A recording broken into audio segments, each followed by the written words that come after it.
Morning glory, America. Bonjour, hi, Canada. It is Friday, May the 29th, in the year of the plague 2020. I begin this hour with the United States Senator Rick Scott from the great state of Florida. Good morning, Senator Scott. It's great to have you. Good morning, Hugh. It's a beautiful day in Florida. Now, I understand you are a member of the Commerce, Science, and Transportation Committee, correct?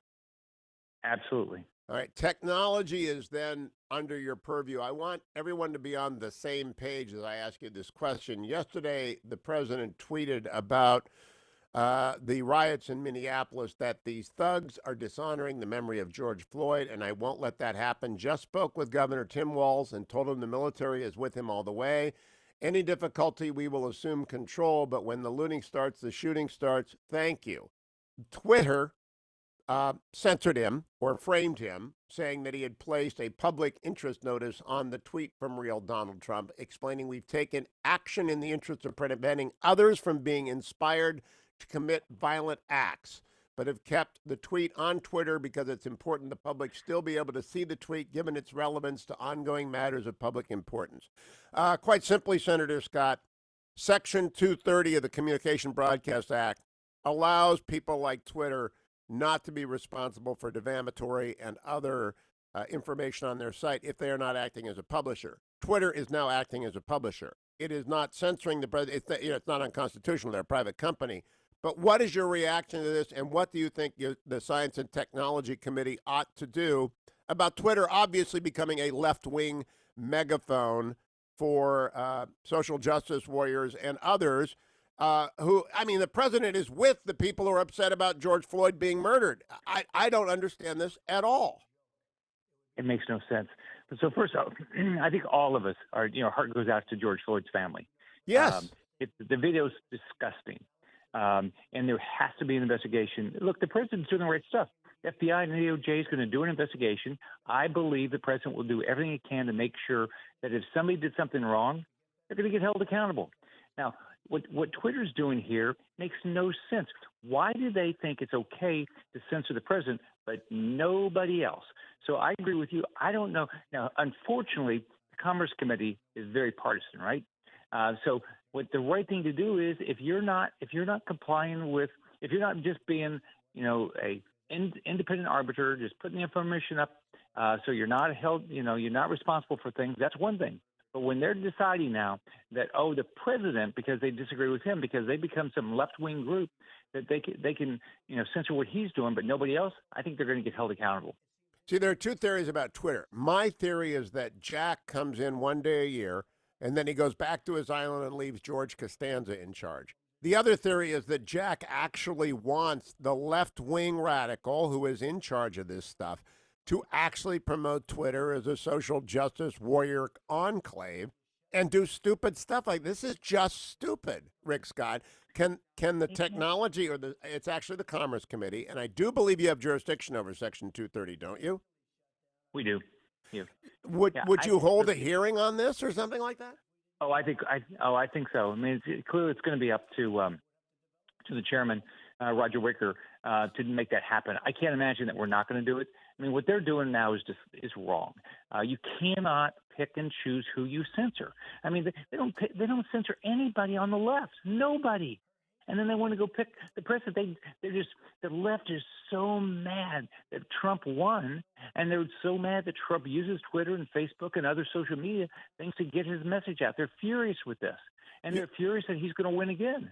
You've never heard me, or anyone in this audience have never heard me call for Twitter to throw Louis Farrakhan off. They've never heard me do, and no matter how incendiary, even Khomeini, right? The man who wants to exterminate Israel has a Twitter account. Hey, Nicolas Maduro's on. Okay, he's doing genocide against Venezuela. He's there. Do they censor him? No, they censor nobody on the left. I mean, they were. They're not even on the left. They are hardcore killers. They're just fascists. Right, murderers. So Twitter testified in front of the committee, and I asked them, "Tell me why you're okay with this." And they give me this song and dance that they're just a platform and all this stuff. They're not just a platform. They're letting murderers like Maduro do whatever he wants. And then the leader of the free world, Donald Trump, who was duly elected, they want to censor him. And I want to repeat for the audience, the tweet that they censored, And by censor, I mean embroider, otherwise comment on, treat differently from anything Right. else on the site. Was the president saying these thugs and caps are dishonoring the memory of George Floyd, and I won't let that happen. Just spoke with Governor Tim Walz and told him the military is with him all the way. Any difficulty, and we will assume control. But when the looting starts, the shooting starts. Thank you. That, by the way, is exactly what happened in Los Angeles and the riots I covered in 1992. He is not encouraging shooting. He is trying to deter looting. And they might argue with his language, but that is nothing but censorship. Not unconstitutional, I want to stress. They are not a government actor, but they do enjoy the benefits of Section 230. Section 230 frees them from liability for the slanders or lies or reckless disregard of the truth that is published, and everybody with a comment section loves Section 230, but I think Twitter just gave it up. Yep. Yep. I don't know how they can do what they're doing. And by the way, why can't you protest peacefully? I mean, look, people are mad. What happened to George Floyd looks disgusting. Do it peacefully. Why do they have to go burn, stores that might be helping people in the community where these protesters live? Why would you do that to your community? It makes no sense. It was my experience in LA in 1992, Senator, that 99.99% of people are in fact in the category of victims when looting and rioting occurs. 99.99%, but you cannot control that 0.01% until the National Guard deploys. And I'm afraid it could spiral this weekend. Luckily, it's not going to be hot. Before I lose you, though, you're in the headlines this morning because you basically said Andrew Cuomo wants to tax Floridians.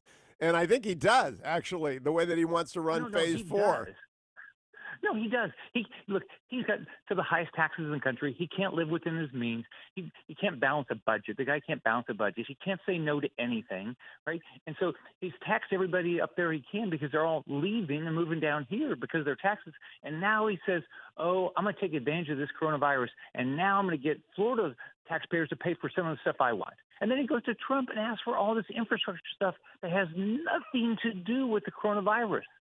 So and think about it, we've already given New York and all these other states. We've given states all across the country over $1 trillion in either loans or funding to deal with coronavirus. $1 trillion. And that's not enough because they want us to pay for their pensions, everything. There's a deal to be had because, as the leader said, we need liability protection for American businesses, not-for-profit schools, churches. They need some income to make up for lost sales tax, lost property tax, lost everything, occupancy tax, you name it, visitors tax at Disneyland, you name it. They've lost taxes. Their economy. That I agree. Their economy. But the deal to be done. Would you support a deal that did that, swap some additional aid in exchange for liability protection? There's some other stuff like defense funding. I'm not doing it. Hugh, I'm not doing it. We're going to end this year with $25 to $26 trillion worth of debt. $1 trillion worth of debt. In 1976, we had like $3 of debt per American. Now we have $77,000. I understand that, Senator, but we actually won't be able to reopen without that liability protection. And there's $20 billion up in the red on the military from cost overruns from COVID that we've got to make up for our national defense. I agree. I want liability protection, but we can't bankrupt this country. We will never get this economy going again. It's not fair to the poor. It's not fair to the people on fixed income. We are hurting them long term. But we will never there are people who will not reopen. I've talked to the Restaurant Association people without liability protection. I agree, Hugh. We got to get it done. So that means we've got to give something to the left, right? Hugh, what else can we give them? We've Money. Given them $150 billion. More. I mean, what else? I mean, it's bank robbery. I know it's bank robbery, but sometimes you have to pay the bank robber and then catch him later at the polls in November. Yeah. We'll see what happens. And what I want to do is I want the liability protection so we help our small businesses. I want to make sure we help the people that lost their jobs. I grew up in a poor family, and I want to help our small businesses that want to get reopened again. That's my focus. And so I don't know why the Democrats don't care about the people unemployed. They don't care about the small businesses. I don't get why they don't care about people having a job. They just don't care. All right, last question, Senator Scott, quickly. I talked to a national security senior official. They're out $20 billion. They need a Virginia-class submarine that was cut. They have $11 billion in cost overruns because of COVID. They need some Coast Guard cutters. Are you in favor of putting all that list? It's about $22 billion total into phase four. I think we're going to have, absolutely. We're going to have a good defense budget this year. We've got to defend the freedom that we all cherish. So I just put it into phase four, not all of it. Just I think it's about $22 billion, maybe a little bit more. Thank you, Senator Rick Scott. I'll be right back, America. Don't go anywhere. It's the Hugh Hewitt Show.